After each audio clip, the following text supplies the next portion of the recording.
In the last 24 hours, Israel and Hamas have traded rocket fire, killing dozens and injuring hundreds. The rocket attacks coming from the Gaza Strip into Jerusalem, marking the first time the ancient city has been targeted since 2014. Israel has responded. They did so while you were likely sleeping, striking 130 targets with fighter jets and drones overnight in Gaza.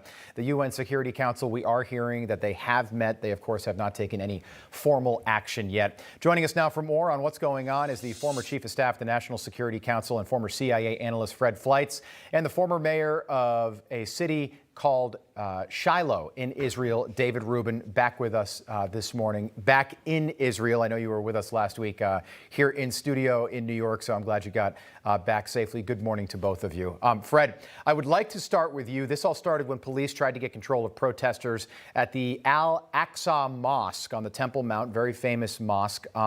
Do we know why this all started? Yeah, the reason it started is the Palestinians saw an opportunity. They see Israel's between governments. They see Netanyahu may be on the way out. They see a weak American government under Joe Biden that's trying to appease Iran and is anti-Israel. But the most important reason is that the Palestinian Authority wants to again postpone elections and use this violence for cover. There would be protests against the Palestinian Authority, against Abu Mazen, and he's using this to not hold elections, and this whole thing is thus spun out of control. Okay, David, for our audience here in the States who might, they might know that the situation is not good over there right now. Things got worse yesterday. The terrorist group Hamas launched at least 45 rockets from Gaza, and Israel then responded with airstrikes overnight. They might have killed up to 20 people. We don't have confirmation on those exact numbers yet. But how bad is the situation right now?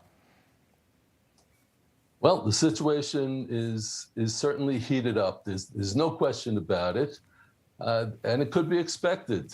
Look, we just came out of the corona pandemic in Israel, pretty much finished at this point, and things are going back to normal. Unfortunately, this is part of our normal, that there is Palestinian terrorism on Israel. But the very fact that they were able to hit a couple of sites very close to Jerusalem, well, that indicates that they have been working very hard on their missile capability. And because of that, it's really forbidden for Israel, from the way I see it, it is forbidden for Israel to allow them that time to improve their missile capabilities. We need to hit them now, we need to hit them hard, and we need to hit them in a very disproportionate way. That is the key word here, David, disproportionate. David, do they have the technology, you think, to actually hit within the walls of the ancient city if they wanted to? Are they doing this deliberately?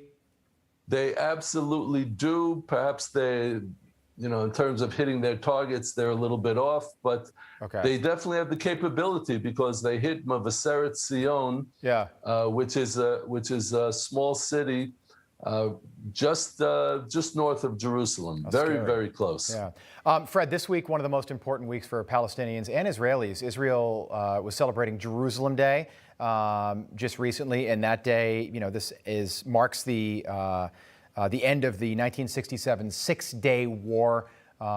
We probably haven't seen a conflict like this in quite some time around Jerusalem Day, but do you think that is playing a role in this? I think it's playing a role. There's also a neighborhood in Jerusalem, and David Rubin could talk more about that, called Sheikh Jarrah. It is an area of Jewish homes. The Palestinians who live there are refusing to pay rent, so there's an effort to evict them. And this is the Palestinians who are basically not following the law, trying to provoke a conflict. And that has also driven this violence in Jerusalem. And the Palestinian Authority is playing into that. And I mention this because this is being misrepresented in the Western media as radical settlers, Jewish settlers, trying to throw Palestinians out of Jerusalem, or some effort by the Israeli government to evict all Palestinians from Jerusalem. None of that is true. This was staged by the Palestinians, and again, the Western media is siding with them. David, U.S. Secretary of State Antony Blinken said the administration has, quote, serious concerns about the situation there right now. Take a listen. It's imperative that all sides take steps to de-escalate and calm the situation. And again, I'm deeply concerned about the rocket attacks, and even as all sides take steps to de-escalate. Israel, of course, has a right to defend its people and its territory from these attacks. Challenging to hear the Secretary of State. He's got his mask on there, but Israel apparently doesn't want any assistance from the U.S. Is that correct right now? Israel doesn't need assistance from the U.S. right now. All that Israel needs from the U.S. is to just say what he said in the first part of his sentence, which is to give Israel the right to defend itself, which we have. We don't need anyone to give it to us. The problem is when Blinken goes ahead and he says, well, we need to have calm. We need to have both sides calm the situation. No, we don't need to calm the situation. They fire missiles at our capital city. They need to be attacked, and they need to be attacked 3 times as hard.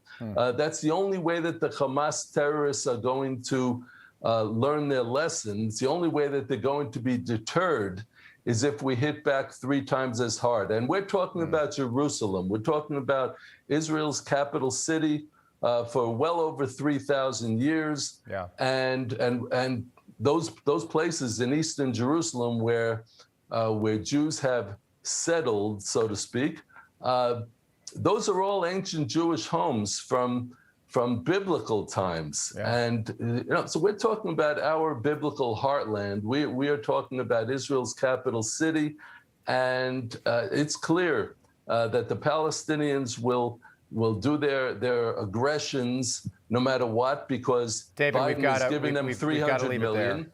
Thank you, we've gentlemen. got to stop that. Yeah, thank you, gentlemen, so much. We appreciate it. Fred Fleitz, good to see you as always. David Rubin, great to have you on once again. We appreciate it.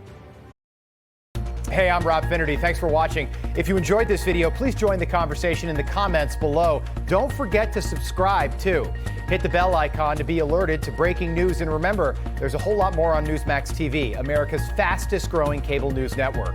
Newsmax TV, we're real news for real people.